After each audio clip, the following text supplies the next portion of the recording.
Hey guys, what's up? I'm Christian Taylor, and today I'm giving my full review on the Apple Watch Series 5 after 1 week of use. Now, I'm going to approach this review as though this is my first Apple Watch I've ever owned. There's a lot of controversy over whether the Series 5 is worth the upgrade over the Series 4, and quite frankly, I think that's stupid. Upgrading is a very personal choice. If you don't want to upgrade, don't upgrade. So with that out of the way, here is my review on the Apple Watch Series 5 after 1 week. Series 5 is the first Apple Watch that feels complete to me. It's got a gorgeous design with rounded corners. It's available in aluminum, stainless steel, titanium, and ceramic. And with the huge variety of watch bands out there, there's really something for everyone. Now, even though this is essentially a computer on your wrist, I find myself regularly admiring the beauty of the Series 5. Maybe my opinion is skewed because I'm a tech geek and not a fashionista, but with that being said, you shouldn't buy an Apple Watch because it looks nice. You should buy it because it gives you tools and utilities you'll use throughout your day. And Series 5 does exactly that. It gives me basic tools such as the complications on the watch face. I can now see them whenever, all the time. Whether I'm typing at my desk, jogging, socializing with friends, or kicking back and watching TV. While this is the most basic feature of the Apple Watch, it's the most essential feature to me. And I find myself falling in love with the Apple Watch once again thanks to the new always-on display. I'm the type of person who likes to be informed. And with past Apple Watches, I had to actively and cartoonishly raise my wrist or tap the screen to check on my complications. Now with Series 5, I regularly glance down at my wrist when I'm typing, most of the time subconsciously, and everything is right there for me to see. I like how Apple put it in their marketing this year. They're heavily pushing the message, "This watch tells time." When they first showed this ad in the keynote, I was thoroughly confused. What do you mean this watch tells time? Every Apple Watch before this tells time. It's a watch. But after getting Series 5, I'm able to understand the hidden message in those ads. This watch really does tell time. Every time, all the time. And I love it. Now, there's been some controversy over the battery life on the Series 5.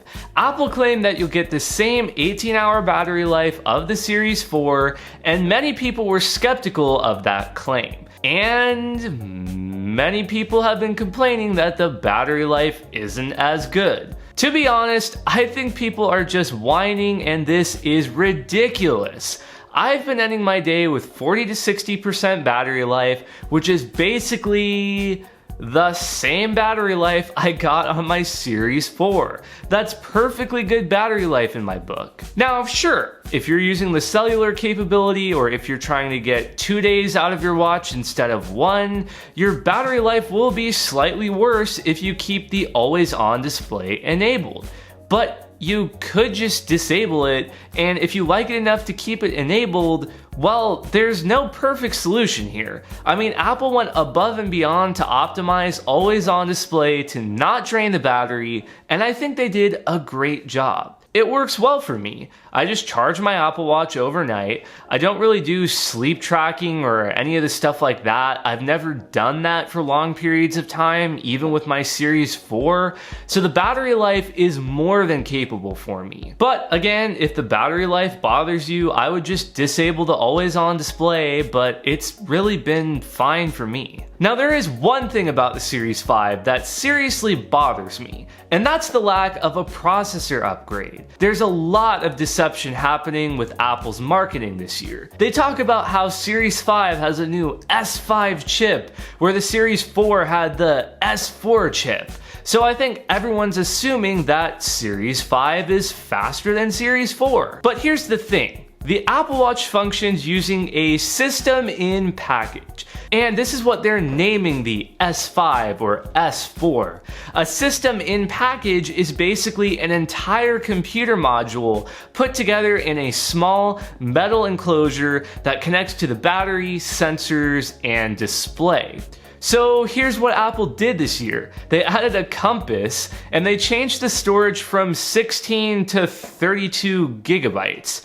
And since both of those are on the logic board within that system in package, that's why Apple's able to call this a new S5 chip. The actual processing power is identical to last year's Series 4, and while the Series 4 and Series 5 are both fast, I have to say that I was disappointed that there was no upgrade this year. Now, I don't feel like my Apple Watch is slow or laggy, but I do see room for improvement. In reality, I'm just bothered at the precedent Apple is setting this year.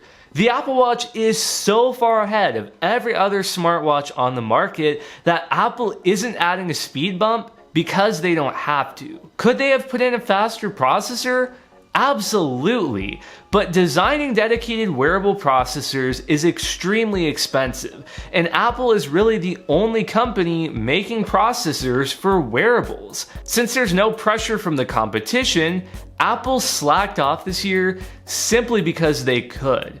And that bothers me. But with that being said, Series 5 still has plenty of other exciting features, such as the ability to detect a fall and automatically call 911. The ECG recording feature to check in on your heart rhythm, and the activity tracking features the Apple Watch is famous for. The tools and utilities you have on Series 5 are endless. You can quickly calculate a tip at a restaurant without having to pull out your phone. You can pay at stores with just a tap of your watch. You can board a plane by scanning your ticket on your watch. It's a truly valuable and time-saving tool if you take advantage of what it has to offer.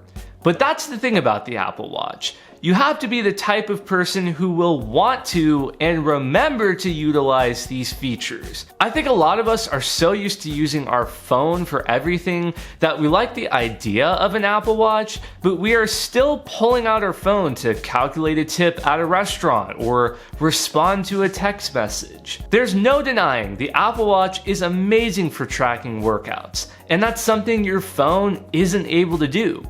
So if that's all you're looking to do, maybe consider the Apple Watch Series 3.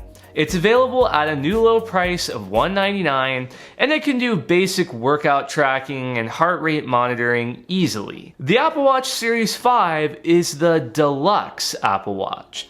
It's a phenomenal device that fully lives up to the marketing hype, but you have to take advantage of it. If you're like me and you know you'll use this watch extensively every day, the Series 5 is absolutely worth every penny. I'm so glad I made the jump to Series 5 for the always on display, and it's only enhanced the amazing experience I had last year with my Apple Watch Series 4. I am so impressed with what Apple has been able to accomplish through the Apple Watch with the health features and just the general utility of it. And if you're thinking about getting the Apple Watch Series 5, you absolutely should. So what do you guys think of the Series 5? Are you gonna pick one up? Is it your first Apple Watch? Or are you upgrading to the Series 5 from a previous model? I'd love to know your thoughts down in the comments below, and if you like this video, do be sure to hit that subscribe button and click the bell so you don't miss when I release new videos. With that said, I will catch you guys next time.